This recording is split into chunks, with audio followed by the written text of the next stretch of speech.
अस्मत् श्री परम गुरुभ्यो नमः। अस्मत् सर्व गुरुभ्यो नमः। गजाननं भूतगणादिसेवितं कपित्थजम्बूफलचारुभक्षणम् उमासुतं शोकविनाशकारकं नमामि विघ्नेश्वरपादपङ्कजं। और यो मनोजवं मारुततुल्यवेगं जितेन्द्रियं बुद्धिमतां वरिष्ठं वातात्मजं वानरयुक्तमुख्यं श्रीरामदूतं शरणं प्रपद्ये। श्रीकृष्णाय नमः। ओम श्री अनंत कोटि ब्रह्मांड नायक अचिंत्य कल्याण गुण गण निदान सर्वेश्वर सर्वाधिपति अकारण करुणा वरुणालय अकारण करुणा कारण सकल जन कल्य साप द्वारक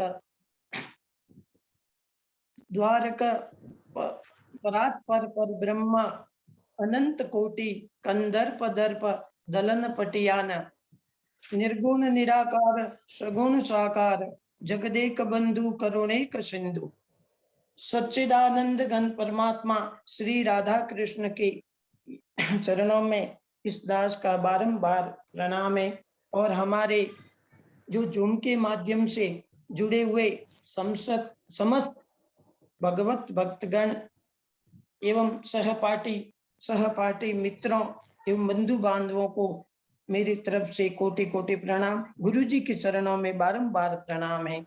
व्यासाय विष्णु रूपाय व्यास रूपाय विष्णवे नमो वे ब्रह्म विदये वशिष्ठाय नमो नमः। भगवान आज का जो मनन है, आज का जो अध्ययन है धृतराष्ट्र के बारे में मैं आपको जो आगे की कथा बताने जा रहा हूं। देखो, सबसे पहले इतनी तक मेरी कथा पूर्ण हुई थी।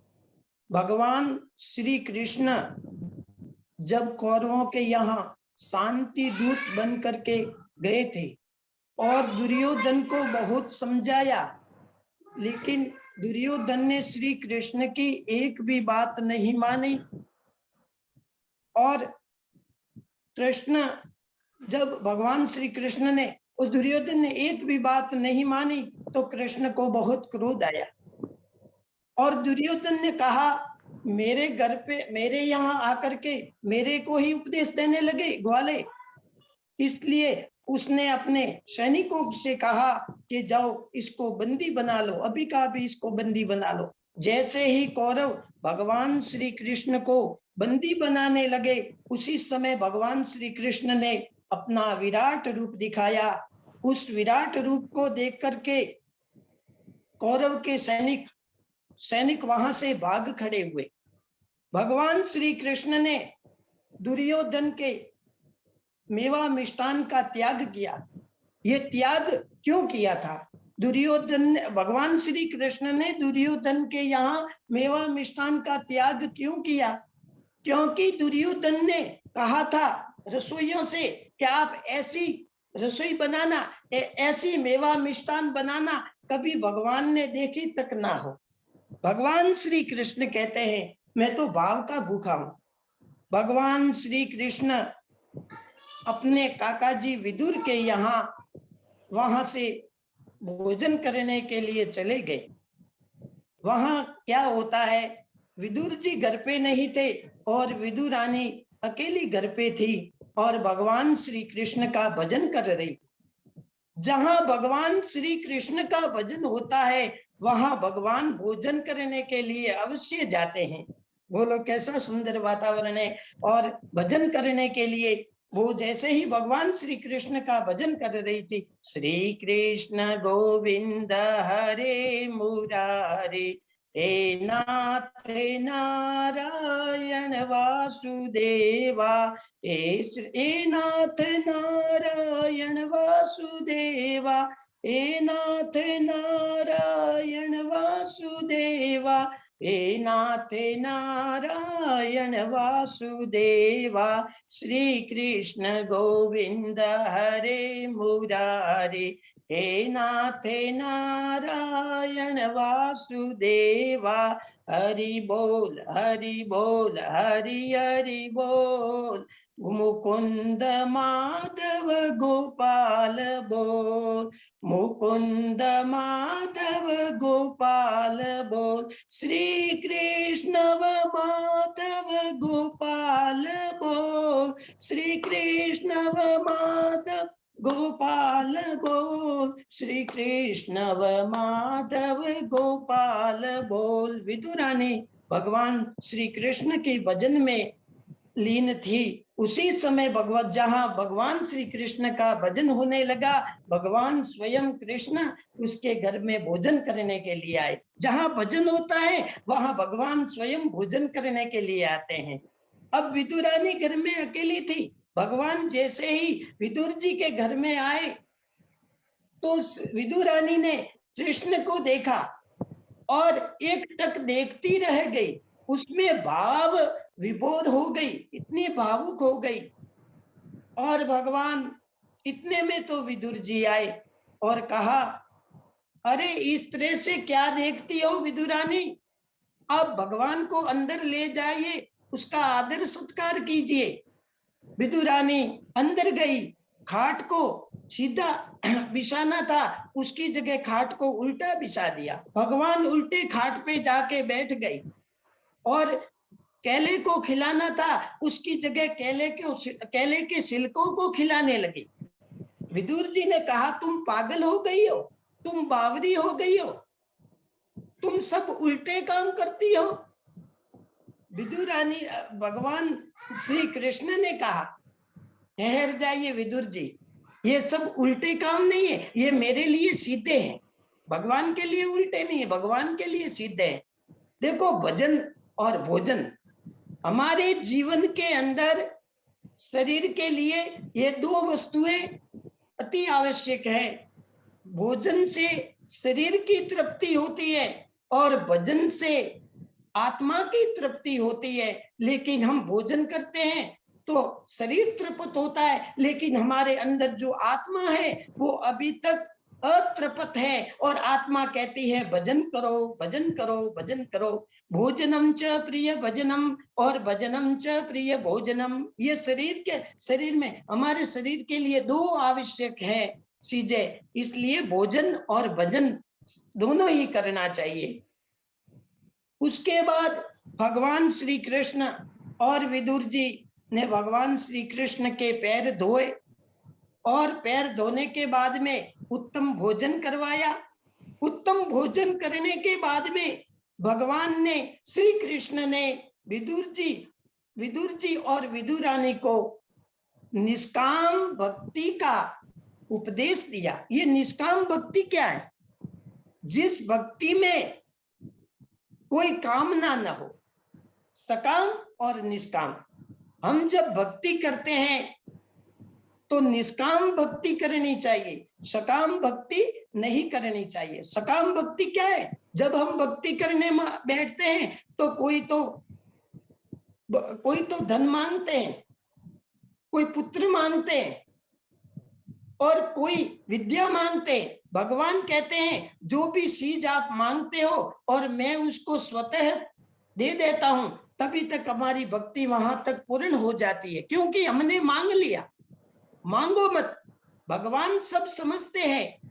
इसलिए निष्काम भाव, जिसमें कोई प्रकार की कामना न हो, उसको कहते हैं निष्काम। इसलिए मांगना क्या है? भगवान के सामने ये मांगो कि प्रभु मुझे भक्ति करने की शक्ति दीजिए, बस यही मांगो, बाकी कुछ नहीं मांगना है। वो तो देने वाला, जो भी देता देता सब पर फाड़ कर, नहीं तो लेता थप्पड़ मार कर।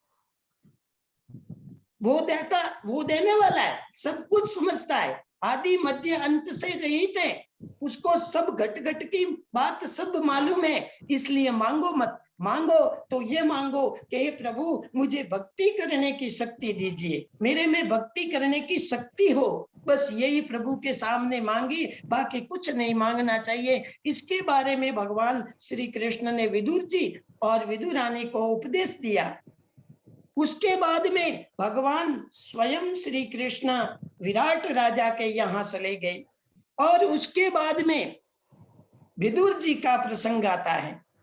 अब महाराज धृतराष्ट्र ने विदुर जी को मंत्रणा के लिए हस्तिनापुर बुलाया गया। देखो, एक प्रसंग आता है, उसमें एक मतलब प्रश्न आता है महाभारत में कि विदुर नीति किसे कहते हैं। बड़े ध्यान से बात सुनो। और उसने कहा, विदुर जी को मंत्रणा के लिए बुलाया गया, तो धृतराष्ट्र को जो नीति युक्त, नीति संबंधी जो बातें बताई है उसे विदुर नीति कहते हैं। नीति योग्य विदुर जी क्या कहते हैं, महाराज आपके द्वारा दिए गए अपराधों को पांडव लोग अब कितने दिन, कितने वर्षों तक वो सहन करते रहेंगे। मेरी आपसे करबद्ध प्रार्थना है कि आप उनका राज्य वापस लौटा दीजिए। आप उसमें ही आपकी भलाई है। विदुर नीति यह कहती है, उसमें आपकी भलाई है। महाराज को बड़े प्रेम से समझा रहे हैं विदुर जी, लेकिन महाराज के एक भी उसकी बात में सहमत नहीं है। देखो, मूर्खों को ज्ञान से क्या अंधे को दर्पण से क्या मतलब, और मूर्खों को ज्ञान से क्या मतलब। अब अंधे के सामने अपन दर्पण ले जाएंगे तो क्या उसको दिखेगा, और जब मूर्ख को ज्ञान देंगे तो क्या मूर्ख उस ज्ञान को ले सकेंगे। इसलिए अंधे को दर्पण से क्या मतलब और मूर्खों को ज्ञान से क्या मतलब, ये दो बातें इसमें आती है। विदुर जी ने बहुत अच्छी तरह से समझाया, लेकिन उसके समझ में नहीं आया, और कहा कि इसमें एक प्रसंग है, इसमें एक श्लोक आया हुआ है। अरे महाराज धृतराष्ट्र, जिसके साथ में भगवान स्वयं श्री कृष्ण है और गांडीवधारी अर्जुन है, उनकी ही विजय है। इसमें एक श्लोक है, यत्र योगेश्वरः कृष्णो यत्र पार्थो धनुर्धरा तत्र श्रीर्विजयो विजयो भूति ध्रुवा नीतिर्मतिर्ममाः। देखो, योगेश्वर स्वयं श्री कृष्ण, ये कृष्ण कौन है, कृष्ण स्वयं ही धर्म है। महाराज, जिसके साथ में धर्म है उसकी ही विजय है, जिसके साथ में अधर्म है उसकी हार है। आपके साथ में अधर्म है और पांडवों के साथ में स्वयं धर्म है, भगवान स्वयं उसके साथ में खड़े हैं। इसलिए थोड़ा बहुत समझो महाराज धृतराष्ट्र, आप मेरी बात को मानो। आपके लिए मैं भलाई के लिए ये बात बता रहा हूं। दूसरी बात रही कि जिस दुर्योधन को आप अपना पुत्र समझ रहे हो और उसकी हाँ में हाँ मिला रहे हो, उसका पालन पोषण कर रहे हो, इसी समय उस दुर्योधन का आप त्याग कर दीजिए। ये त्याग बताया गया है अन्याय का। अन्याय का एक सपुत्र होता है, वो 21 पीढ़ियों का उद्धार करता है। एक कपुत्र होता है, वो 21 पीढ़ियों को नरक में डालता है। इसलिए तुम्हारे पुत्र का तुम त्याग कर दो, इसी में तुम्हारी भलाई है। तुम अपने कुल का भला चाहते हो तो इसी में ही तुम्हारी भलाई है। क्या कहा, त्यजेत एकम कुलस्यार्थे ग्रामस्यार्थे कुलम त्यजेत ग्रामम जनपदस्यार्थे आत्मार्थे पृथ्वी त्यजेत। यदि एक व्यक्ति का त्याग करने से पूरे कुल की रक्षा होती हो तो उसी व्यक्ति का त्याग करना चाहिए, कुल के लिए गांव का और गांव के लिए नगर का। तो तुम्हारे कुल की भलाई चाहते हो तो तुम अपने पुत्र दुर्योधन का अभी और इसी समय त्याग कर दो, इसी में ही तुम्हारी भलाई है। इसलिए आगे जो बात बताते हैं, सचिव वेद्य गुरु तीन जो प्रिय बोल ही वयोवास राज धर्म तन तीन कर होई वेग ही नाश। देखो, यदि मंत्री और राजा, मंत्री वेद्य और गुरु जो भय के कारण हमेशा मीठे बोलते हैं, तो हम समझो कि शरीर और धर्म, शरीर, धर्म और राज्य, ये तीनों का अवश्य नाश हो जाता है, क्योंकि उसके ऊपर भय रहता है। भय के कारण उसको जो काम करवाते हैं और वो स्वयं भय के कारण काम करते हैं, तो ये तीनों का नाश अवश्य हो जाता है। इसी समय देखो, दुर्योधन ने जैसे ही विदुर जी के ये वाक्यों को सुना तो बहुत क्रोध आ गए। क्रोध एक चांडाल का रूप है। क्रोध करने से हमारे शरीर में जो रक्त होता है बहुत कम होता है, शरीर में बहुत बीमारी आती है। अच्छे विचार जल करके नाश हो जाते हैं और बुरे विचार अंदर प्रवेश करते हैं क्रोध के कारण। इसलिए क्रोध नहीं करना चाहिए। दुर्योधन ने जैसे ही क्रोध किया और कहा कि इस दासी पुत्र को हमारे यहाँ किसने बुलाया है, किसकी हिम्मत हुई है। राजा धृतराष्ट्र दुर्योधन से डरते थे, डरपोक थे, उनकी बात मानते थे। किसने बुलाया है और मेरे यहाँ आकर के मेरे को ही उपदेश दे रहे, यहाँ से इसको निकाल दिया जाए। अभी का अभी धक्के मुक्के मार करके यहाँ मंत्रियों को कहा कि अभी इसको बाहर निकाल दो। विदुर जी कुछ नहीं बोले, क्योंकि उस समय विदुर जी ने कुछ नहीं कहा, चुपचाप उनकी बातों को सुनते रहे और धनुष बाण अपने दरवाजे पे रख दिए, ताकि शत्रु पक्ष वाले यह न सोचे कि भाई हमारा साथ छोड़ करके वो पांडवों का साथ देने के लिए चले गए। देखो, इसमें ये बात है कि जब तक विदुर जी हस्तिनापुर में रहे तो हस्तिनापुर का कुछ नहीं बिगड़ा, और विभीषण जी लंका में रहे तो लंका का कुछ नहीं बिगड़ा। इसलिए विदुर जी ने सोचा कि अब विदुर जी के साथ में हस्तिनापुर का जितना भी धर्म था उनके साथ में चला गया। अब तो उसके हस्तिनापुर में पाप ही पाप रह गया। ज्ञानी लोग होते हैं धर्म से युक्त बात करते हैं, अज्ञानी होते हैं इसलिए अधर्म की बातें करते हैं। जब विदुर जी वहां से चले गए, धनुष बाण को अपने दरवाजे पे देखकर वहां से चले गए, तो चलते चलते तीर्थों पे चले गए और कहीं तीर्थों में भ्रमण किया। भ्रमण करते करते करते यमुना तट पे आए और वहां यमुना तट पे आए, फिर वहां उद्धव जी से मिलन हुआ और उद्धव जी को प्रणाम किया। आपस में दोनों ने बातचीत शुरू कर दी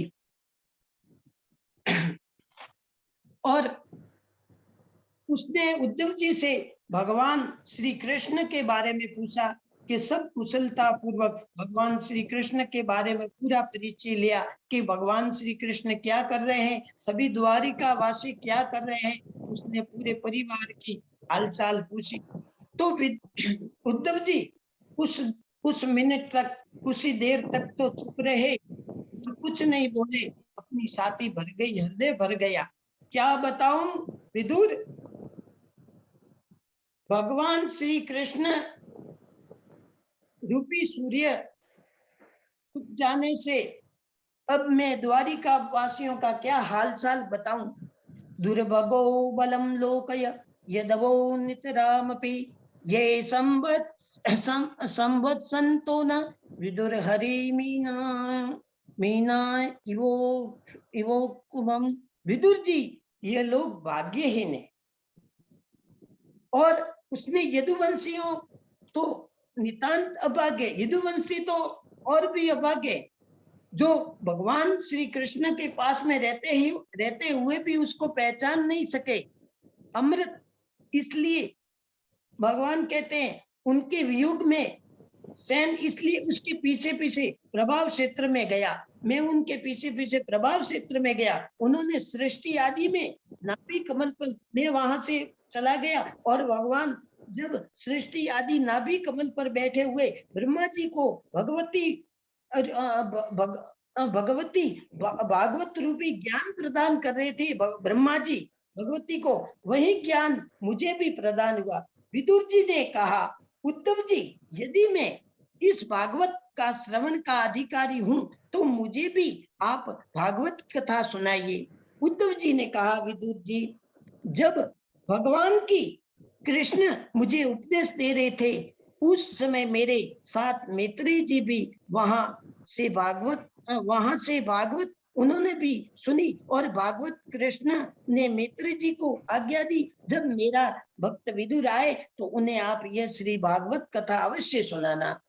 विदुर जी, मैंने जैसे ही यह सुना कि भगवान श्री कृष्ण ने अंतिम समय में मेरा स्मरण किया तो वह गदगद हो गए और उद्धव जी से आज्ञा ले और गंगा के तट पर हरिद्वार पहुंच गया। वहां मैत्री जी मुनि को प्रणाम किया, वहां मैत्री जी मुनि मिले और वहां मैंने प्रणाम किया। उसने प्रश्न किया, सुखाय कर्माणि करोति लोके नते हि सुखम वान्यदुपारमं वाह विन्दितं भूयस्ततैवं दुःखं यदत्र युक्तं भगवान वंदे नः।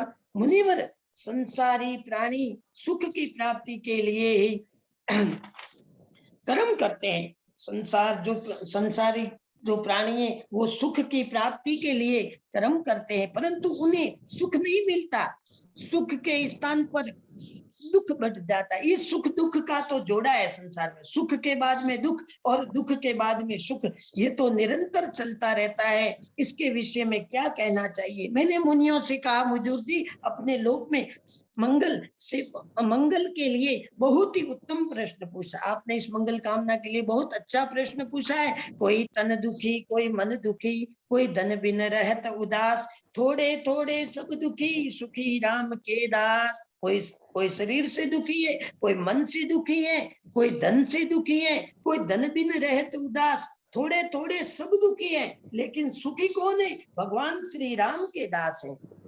इसलिए ईश्वर का भजन करें, उसमें सब भलाई है, उसमें कोई प्रकार का दुख नहीं आता है। सुख में सिमरण सब करे, दुख में करे न कोई, दुख में सिमरण सब करे, सुख में करे न कोई, जो सुख में सिमरण करे तो दुख काय को होय। जब हमारे पास में सुख होता है तब हम भगवान को भूल जाते हैं और दुख आता है तब हम परमात्मा को याद करते हैं। क्यों? कि यही तो जिंदगी है। दुखालयम अशाश्वतम। विदुर जी, संसार ये दुखों का घर है, असार, जिसमें कोई प्रकार का सार नहीं है, उसको कहते हैं संसार। संसार दुखों का घर है, ये सदा रहने वाला नहीं है, अनित्य। अनित्यानि शरीराणि वैभव न शाश्वत। ये शरीर भी अनित्य है, ये संसार भी अनित्य है, तो नित्य क्या है? नित्य हमेशा भगवान परमात्मा का भजन है, श्री कृष्ण का भजन है।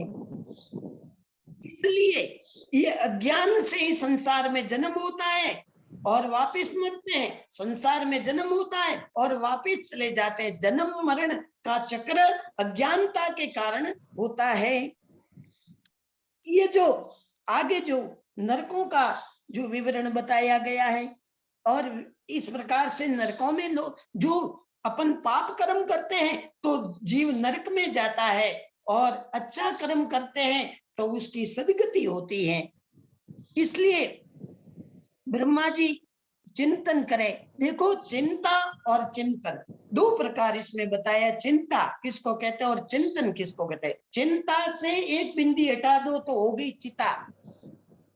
चिंता करने से व्यक्ति को तकलीफ होती है, अटैक आ जाता है, तो वो व्यक्ति उसी समय उसकी मृत्यु हो जाती है, तो वो चिता की ओर जाता है।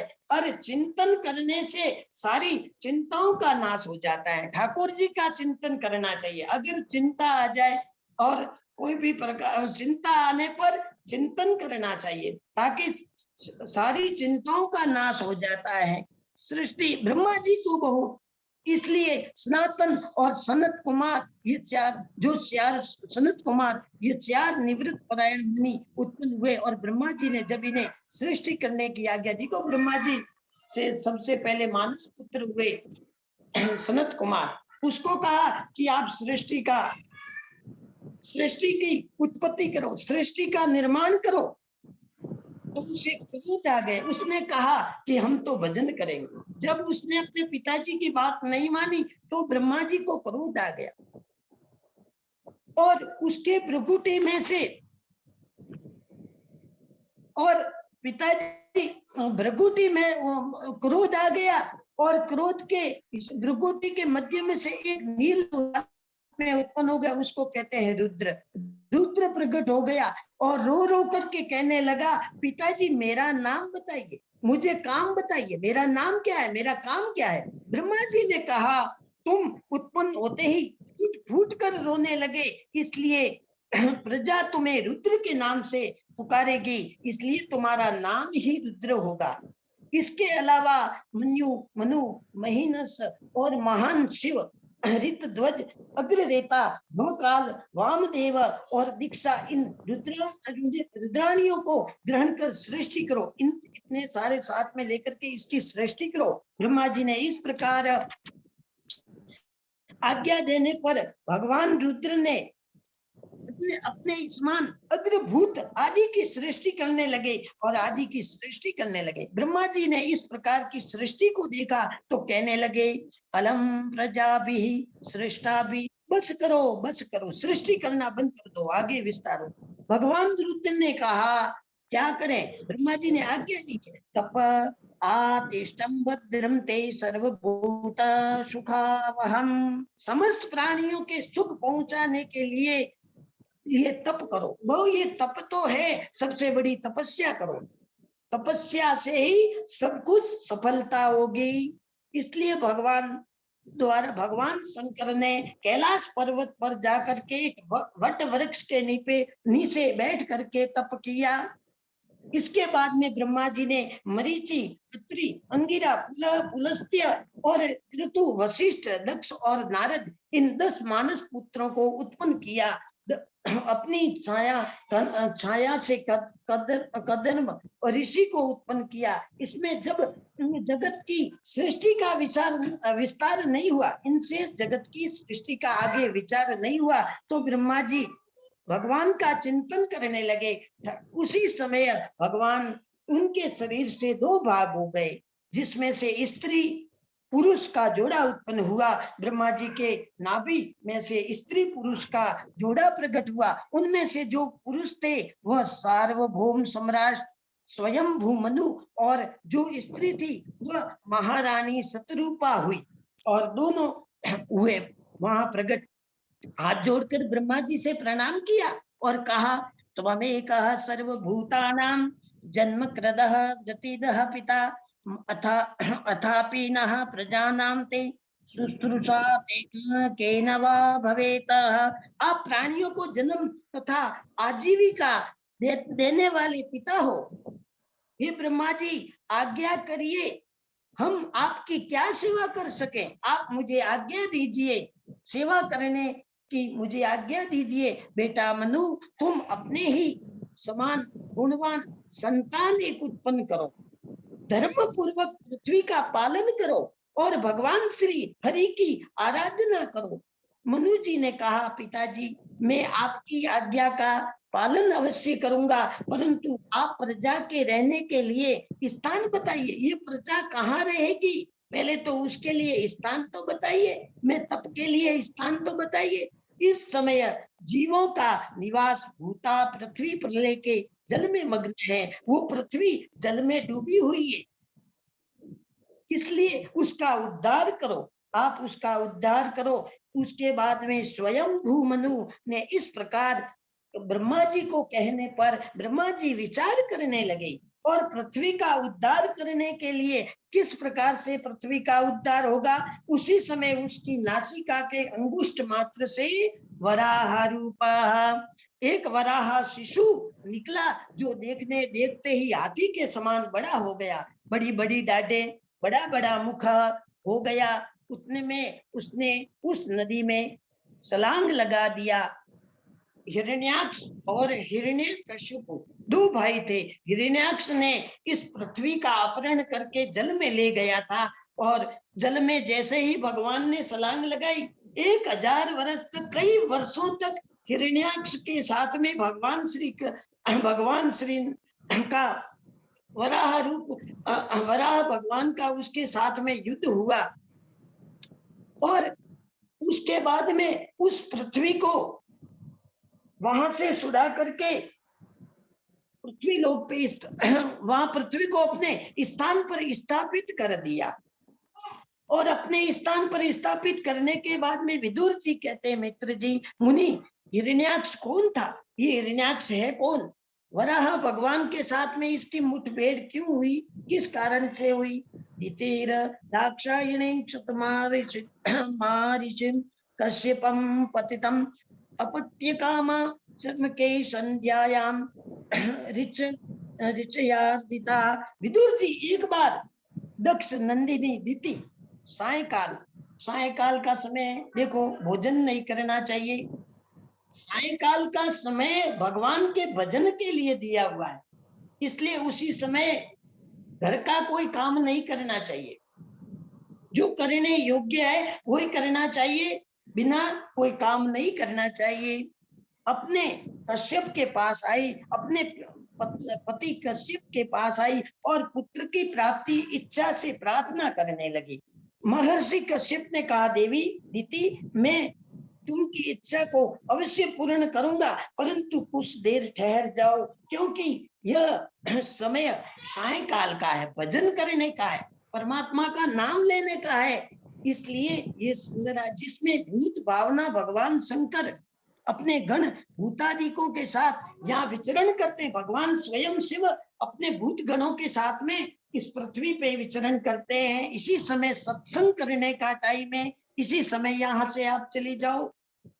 महाराज मनु ने मनु स्मृति में लिखा है, चत्वारि खलु कार्या निहि संध्या काले विवर्जयेत आहारम मैथुन निद्राम स्वाध्यायं च चतुर्थकम।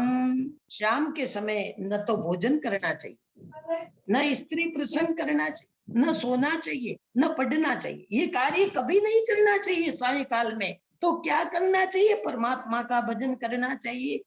रीति नहीं मानी, उसने हट पकड़ ली। देखो, बाल हट, योग हट, राज हट, त्रिया हट, ये सब हटें होती है। स्त्री अपनी हट कभी नहीं छोड़ती है, और इस प्रकार से उसने हट पकड़ ली। इस दुराग्रह को देखा तो देव को प्रणाम किया और उनकी इच्छा को पूर्ण कर स्नान आचमन किया, प्राणायाम कर भगवान का ध्यान करने लगे। उस समय दिति लज्जित हो गई, उस समय दिति को लज्जा आई।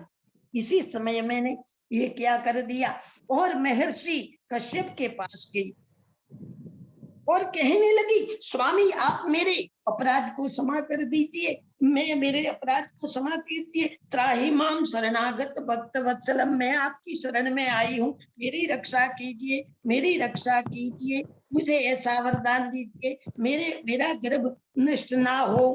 महर्षि कश्यप ने कहा, दीदी तुमने मेरी आज्ञा को नहीं माना, भगवान रुद्र की अवहेलना की है, भगवान शिव की तुमने अवहेलना की है, इसलिए तुम्हारे गर्भ से दो राक्षस अवश्य होंगे, दो राक्षस अवश्य पैदा होंगे, अपने अत्याचारों से त्रिलोकी को पीड़ित करेंगे और तुम्हें अपना कर्म पर पश्चाताप हुआ। उसने इस प्रकार का वरदान सुना तो उसको पश्चाताप हुआ, पछताने लगी। इसलिए मैं तुम्हें वरदान देता हूँ, तुम्हारे पुत्र का पुत्र भगवान परम भक्त होगा, जिसका नाम प्रहलाद होगा।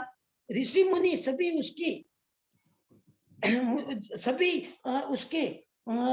प्रशंसा करेंगे। उसका वजन करेंगे। ऐसा महर्षि कश्यप चले गए, कह करके चले गए। यहाँ दीति ने अपने उस गर्भ में 100 वर्षों तक धारण किया।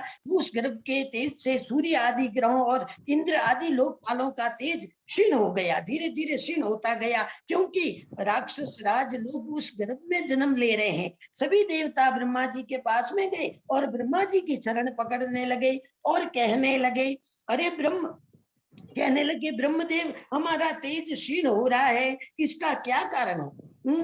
ब्रह्मा जी ने कहा, देवताओं, एक बार तुम्हारे पूर्वज और मेरे मानस पुत्र सनकादिक ऋषि तीनों लोकों में भ्रमण करते करते वैकुंठ लोक में आ गए। और वैकुंठ लोक में जब वो आए तो द्वार को पार कर 7वें द्वार पर पहुंचे, तो वहां पहले से ही खड़े हुए भगवान के पार्षद जय और विजय नाम के 2 द्वारपाल थे। जैसे ही सनत कुमार आए तो सनत कुमारों ने कहा, हम भगवान से मिलना चाहते हैं। तो उन्होंने, विजय ने कहा, इसी समय भगवान को आप नहीं मिल सकते। उसने मना किया तो उसको क्रोध आ गया और कहा, अरे द्वारपालों, तुम रहते वैकुंठ में, परंतु तुम्हारी दृष्टि में भेद है, तुम्हारे अंदर ऐसा भेद है, इसलिए जाओ, असुर हो जाओ, तुम राक्षस हो जाओ। ये सनत कुमारों ने उसको श्राप दे दिया। सनकादिक मुनि इस प्रकार श्राप देने पर जय विजय उसके चरणों में गिर गए। हे प्रभु मेरी रक्षा कीजिए, मुझे गलती हो गई। हे प्रभु मेरी रक्षा कीजिए, मेरे में गलती हो गई। मुनिवर, आपके श्राप, आपने मेरे को जो श्राप दिया है वो मुझे भी अभिमत है, लेकिन सिंधयाम स्वबाहुमपि सप्रतिकूलम कृतवृतिम, यदि ब्राह्मणों के विरुद्ध मेरी भुजा भी आचरण करे तो मैं उसे भी काट दूंगा। इस ब्राह्मणों के कारण ही मुझे यह कीर्ति मिली हुई है, मुझे यश मिला है, मुझे तेज मिला है, मुझे ज्ञान मिला है, जिसका गान करने से पतित प्राणी भी मुक्त हो जाते हैं। नाहम तथादपि यजमानम हविर्वितान च्युत धृतलुप्त वदन उत्तपुंग मुखेन यद ब्रह्मायाम। भगवान कहते हैं, यजमानों के द्वारा बड़े बड़े यज्ञों में दी हुई आहुति में उतना प्रसन्न नहीं होता हूँ जितना घी से युक्त पदार्थों को ब्राह्मणों को भोजन खिलाते हैं, उससे मैं प्रसन्न होता हूँ। वास्तव में खिलाने वाला जो खिलाता है उसमें भगवान प्रसन्न होता है। भगवान में चाहे संतुष्ट हो तो वर्णन किया अपने अनुष्ठानों का, सात्वत आदि और मुनि के श्राप के कारण अगर अपने 3 जन्म होंगे तो तीन जन्मों में उद्धार के लिए 4 जन्म ग्रहण करूंगा। वो भगवान से उसने भगवान ने कहा, तो दीति के गर्भ में भगवान के वही पारदर्श जय और विजय नाम के राक्षस हुए, जिसके कारण तुम्हारा तेज क्षीण हो गया है। ब्रह्मा जी के इस प्रकार कहने पर देवताओं की शंकर निवृत्ति हो गई और वही स्वर्ग लोक लौटकर 100 वर्षों के बाद दीति ने 2 बच्चों को जन्म दिया। वो देखते